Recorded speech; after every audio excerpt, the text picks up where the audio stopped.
Bienvenue à tous au temple de Radhakripa Rouen. Donc aujourd'hui c'est dimanche, donc on va lire un verset de la Bhagavad Gita. Donc avant de commencer, on va réciter encore un mantra. Om Namo Bhagavate Vasudevaya. Om Namo Bhagavate Vasudevaya. Om Namo Bhagavate Vasudevaya. Om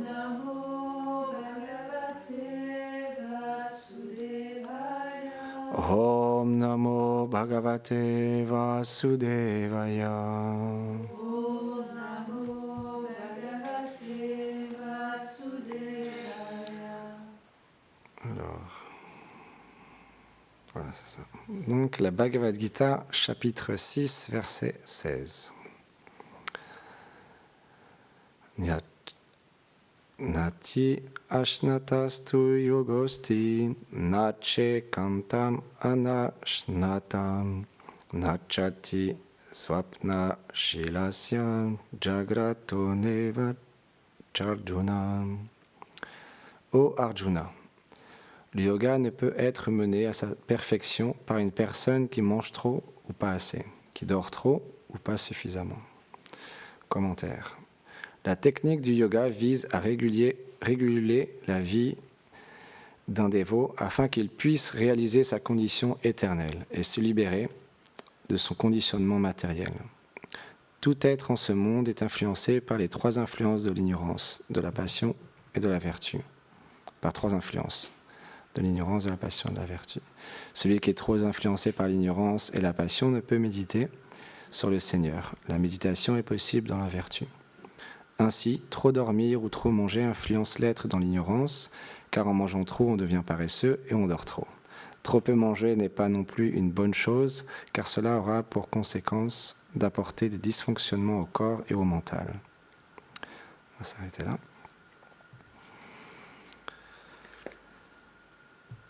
Om Ganati Mirandasya Ganam Janam Sharakayam Shakshu Militam Yena Tasmai Shigurave Namaham Namam Vishnu Padaya Krishna Prestaya Bhutare Shrimati Bhaktivedanta Swami Niti Namine Namaste Sarasvati Deve Gauravani Pracharine Nirvishesha Shunyavadi Pashyatya Deshatarine Jai Shri Krishna Chaitanya Prabhu Nityananda Shri Advaita Gadadhar Shivasadi Gaur Bhaktavrinda Hare Krishna Krishna Krishna Hare Hare Hare Rama Rama Rama Hare Hare Vrindahe Tulasi Devyai Priyae Keshavasya Cha Krishna Bhakti Pratyadevi Satyavache Namo Namaha Vanchakarpatarubhyacha Kripa Sindhubhyahe Cha Patitanam Pavanebhyo Vaishnavebhyo Namo Namaha. Avant de commencer à parler, j'implore les bénédictions de mon maître spirituel ainsi qu'à Srila Prabhupada, toute notre filiation spirituelle, pouvoir parler sur le Seigneur suprême et ses dévots. Donc la dernière fois, on a partagé l'histoire de Parasara, le successeur de Ramanuja. Et dans cette histoire, pour remettre un petit peu le contexte, il y a une personne, parce que le sport national à cette époque-là, c'était le débat philosophique. C'était plus populaire que le football, cricket, basketball. C'était vraiment le sport national, c'était le débat philosophique. Tout le monde était vraiment enjoué quand il y avait deux personnes qui se débattaient philosophiquement. C'était vraiment la grande ferveur. Et donc il y avait un homme qui était le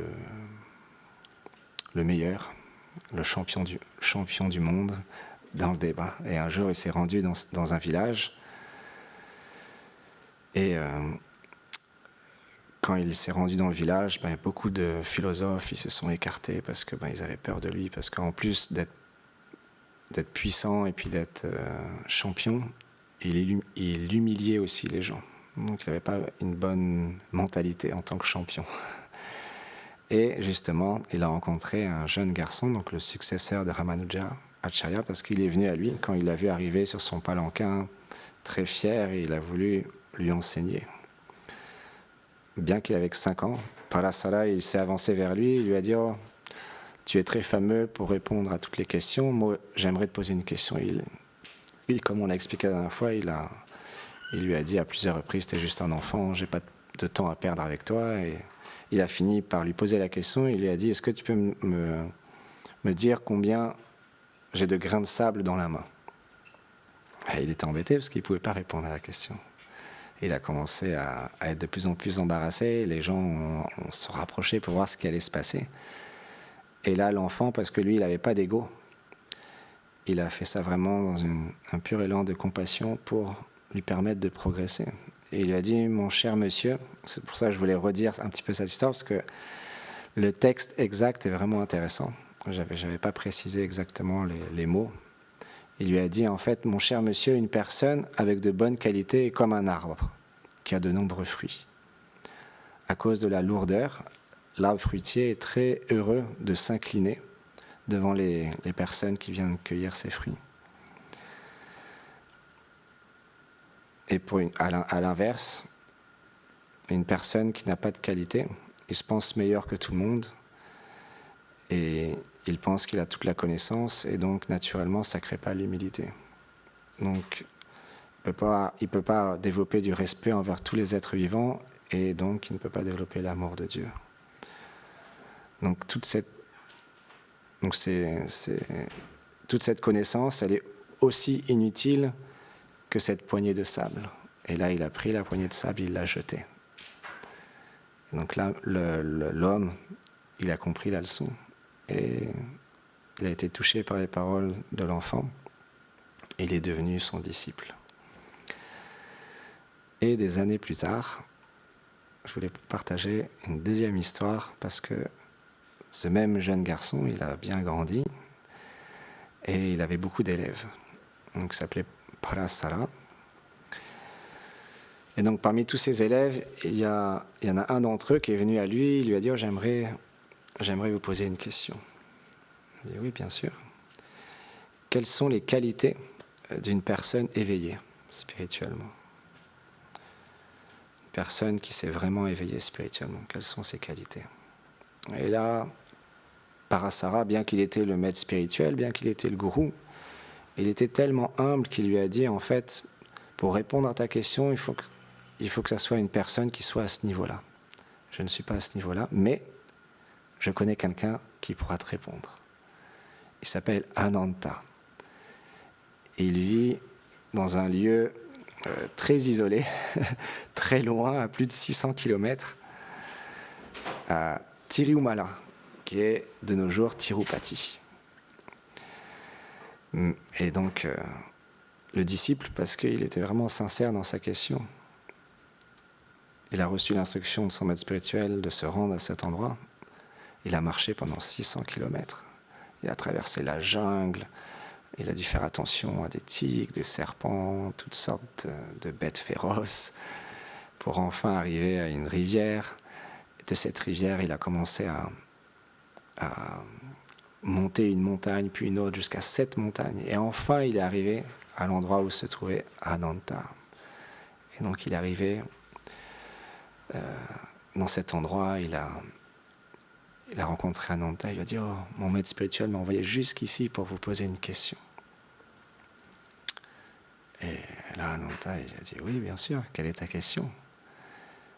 De nouveau, il lui a demandé la même question. Quelles sont les qualités d'une personne éveillée ? Et il lui a dit « Je te répondrai plus tard. » Parfois, c'est ça. Les sages, les enseignants, les guides spirituels ne répondent pas tout de suite. Parce que parfois, ce n'est pas le moment d'entendre une réponse.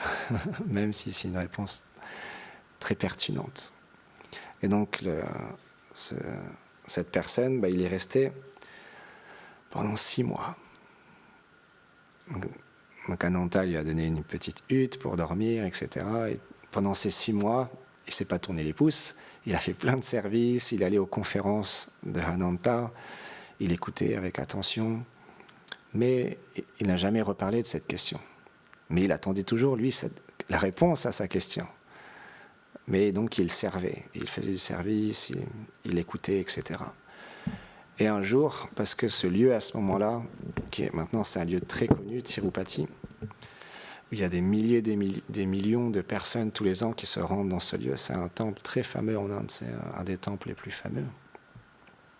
Mais à cette époque-là, il y a plus de 950 années, c'était encore la jungle partout. Donc il n'y avait pas beaucoup de personnes, et quand il organisait des festivals, quand même beaucoup de pèlerins venaient pour honorer le lieu et aussi honorer le prashad. Et donc Ananta lui a dit, est-ce que tu peux nous aider à servir tous ces pèlerins? Ils ont faim et ils n'ont pas beaucoup de revenus, ils ont besoin d'aide. Et il a dit oui, bien sûr. Et donc il y a un premier groupe qui est arrivé. En Inde, ça se passe comme ça, c'est comme par vague. C'est pas comme nous, où il y a un service et après il n'y a plus rien. Quand c'est des festivals comme ça, où il y a des milliers de personnes qui viennent, il y a un service, 2 services, 3 services. Et là, il a servi des centaines, des dizaines de milliers de personnes. Et après, il s'apprêtait lui à manger, parce qu'il avait faim. Ça demande beaucoup d'énergie de servir. Et il s'est assis, il a commencé à manger. Et là, Ananta, il a dit, s'il te plaît, est-ce que tu peux t'occuper du 2e service? Donc il a laissé son assiette de côté, il allait servir tous les pèlerins qui venaient d'arriver. Et 1 fois, 2 fois, 3 fois, 4 fois, 5 fois, jusqu'à la fin de la journée, il n'y avait plus personne sur le terrain de l'ashram. Donc là, il s'est dit, bon, je vais pouvoir m'asseoir. Il s'est assis et il allait manger sa première bouchée. Et là, Ananta, il lui a dit, oh, je me souviens maintenant, il y a 6 mois, tu m'avais posé une question. Et là, il a lâché sa cuillère, il a dit, oui, oui, oui. Il a bondi, il a été vraiment, même s'il avait très faim, il était très enthousiaste à entendre la réponse. Et donc là, je vais vous dire exactement les mots qu'il a dit, parce que c'est vraiment, c'est assez inattendu, la réponse. Et il a dit, une personne vraiment sainte et un homme et une femme qui est éclairé, il est comme du sel, comme une poule et comme une grue, et comme toi. J'ai rien d'autre à dire. Et il est parti.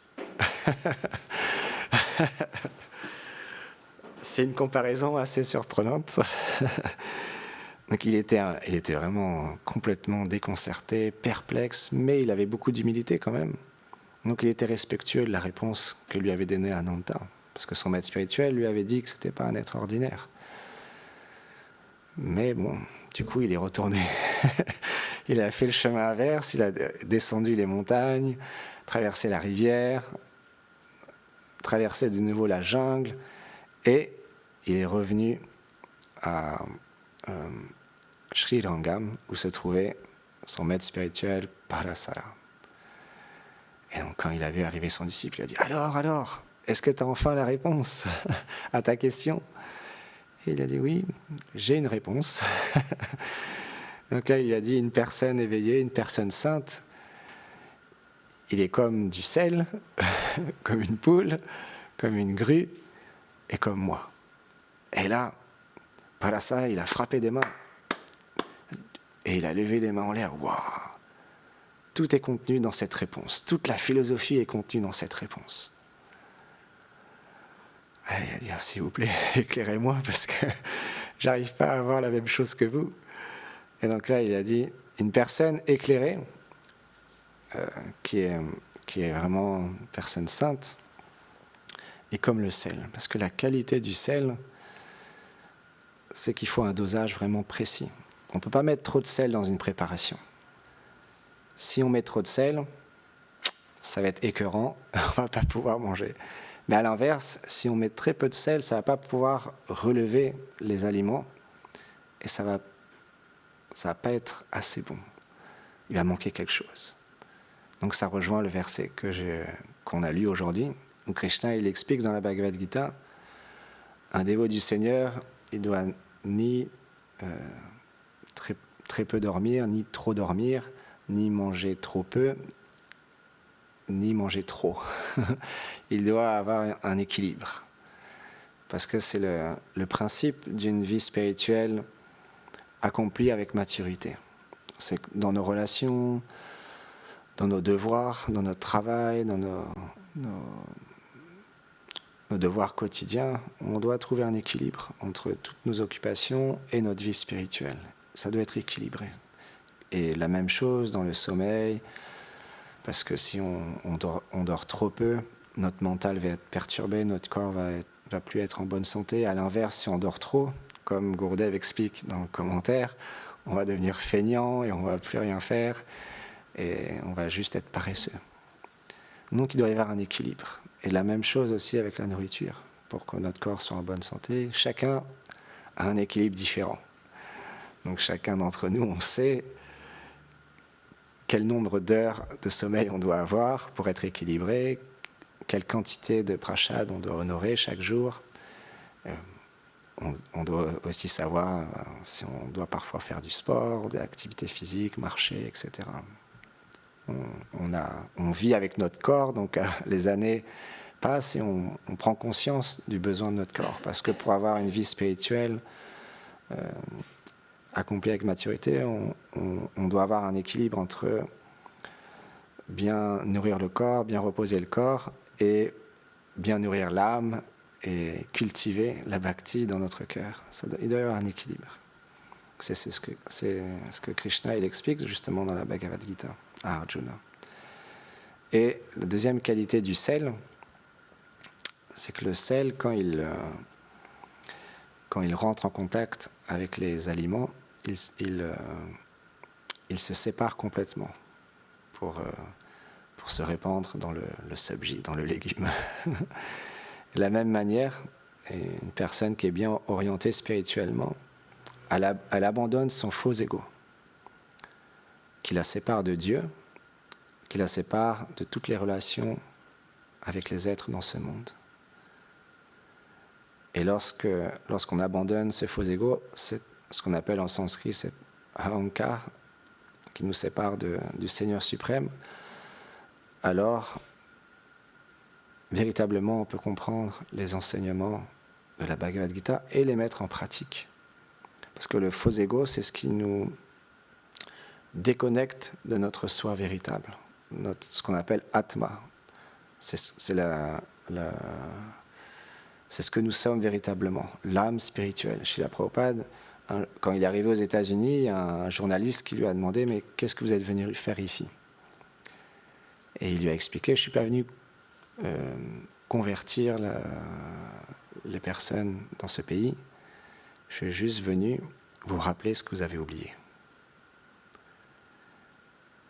C'est le principe d'un Vaishnava, c'est qu'il nous reconnecte à ce qu'on sait naturellement, parce que nous sommes une âme spirituelle. Donc c'est naturel que de se reconnecter à notre soi véritable. Mais simplement, on a besoin d'un guide spirituel, on a besoin de la connaissance pour nous permettre de réaliser petit à petit et de mettre en pratique dans notre vie, d'être comme un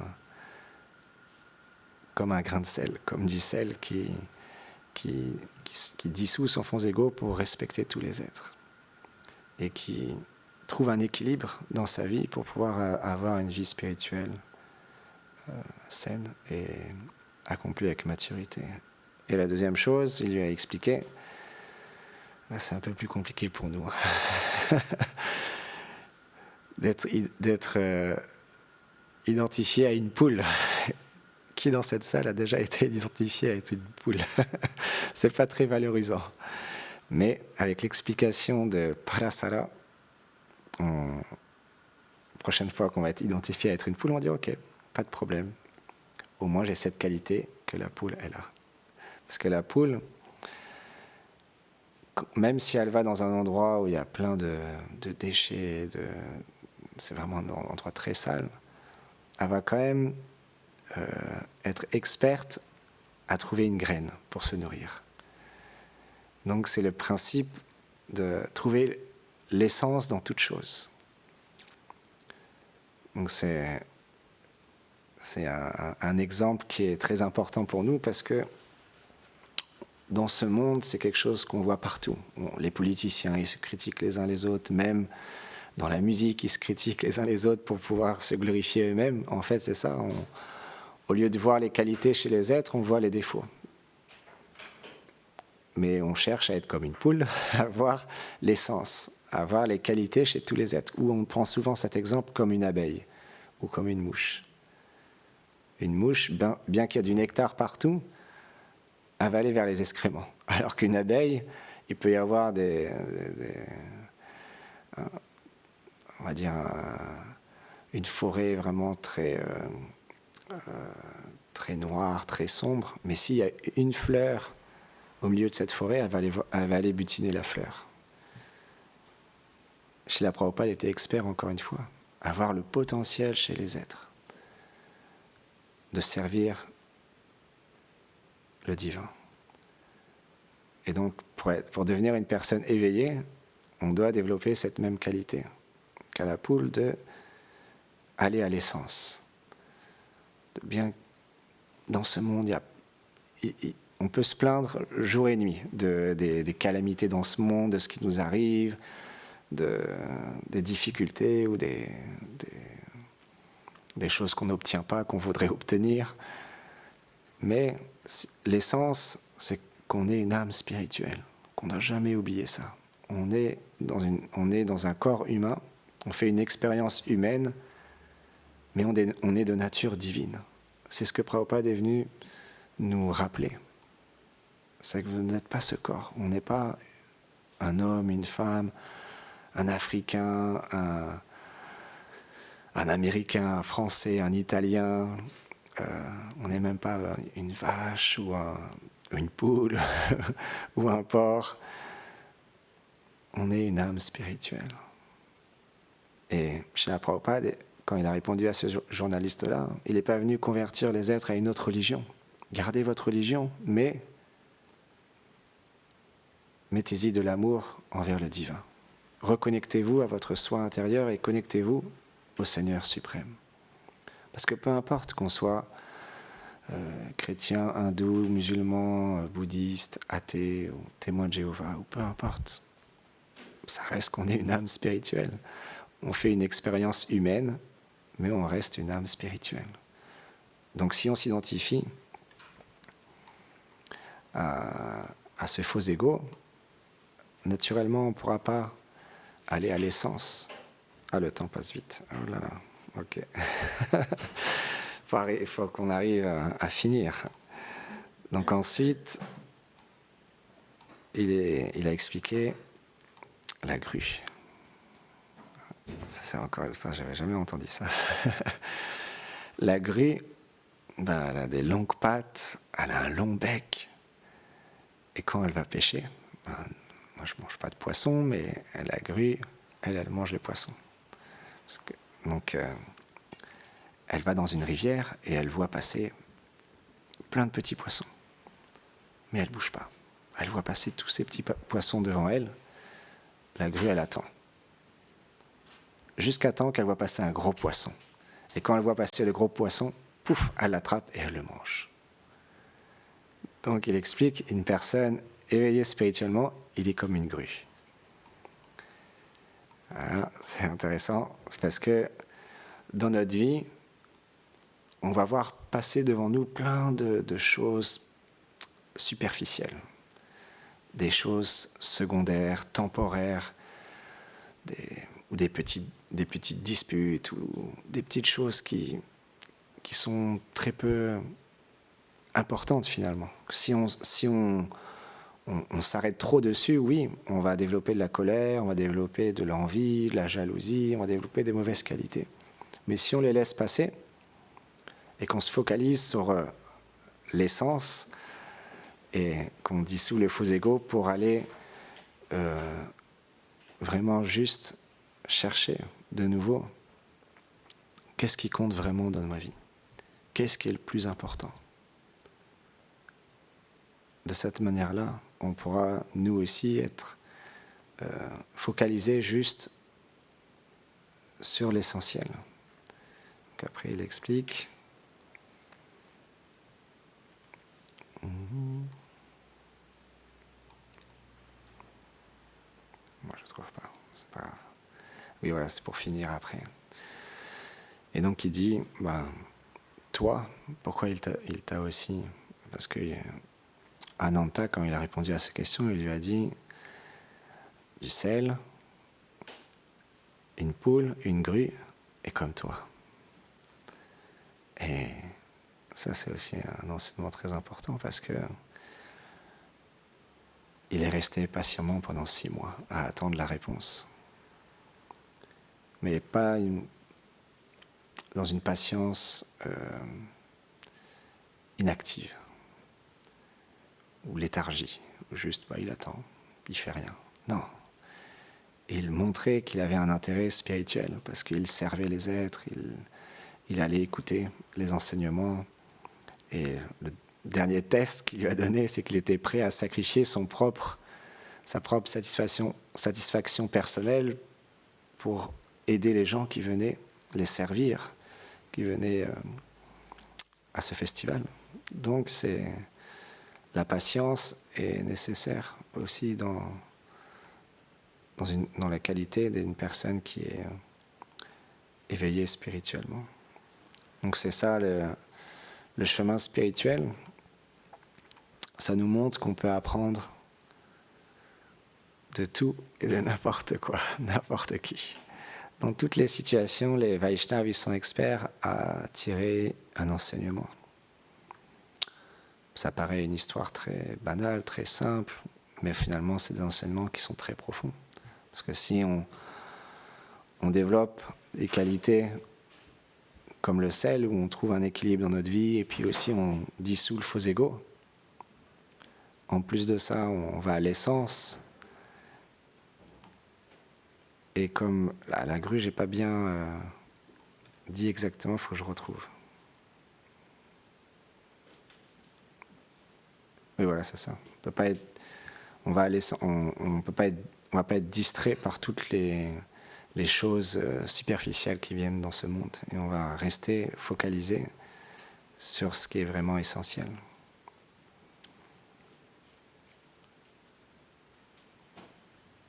Ouais, c'est ça. Ce qui est vraiment important dans la vie. Comment nous connecter à notre soi véritable. C'est l'enseignement de la grue. Donc c'est ce que je voulais partager aujourd'hui avec vous. Donc les enseignements de la Bhagavad Gita sont très profonds. Et les enseignements des Vaishnavas à travers ces histoires, il y a toujours pour nous une leçon à tirer. C'est la même chose. Dans ce monde, on peut souvent faire des conclusions très rapides ou juger quelqu'un très rapidement, alors que finalement, on n'a pas conscience de tout, de la situation où on ne connaît pas vraiment la personne et on va la juger très rapidement. Donc on doit faire attention de toujours être introspectif, se rappeler des qualités essentielles à éveiller dans notre vie pour devenir un jour une personne sainte, parce que c'est le but, comme Srila Prabhupada expliquait. Le but d'un spiritualiste, c'est de retrouver son éternité. C'est de pouvoir se reconnecter au divin et de pouvoir comprendre qui il est véritablement. Et ça, c'est possible en développant des qualités, en suivant les instructions du maître spirituel, et comme cette personne, en étant patient et en même temps en faisant beaucoup de services pour plaire aux Vaishnavas. Donc c'est pourquoi on remercie Parasara et Ananta de nous éclairer à travers cette belle histoire. Go Premanande Haribo.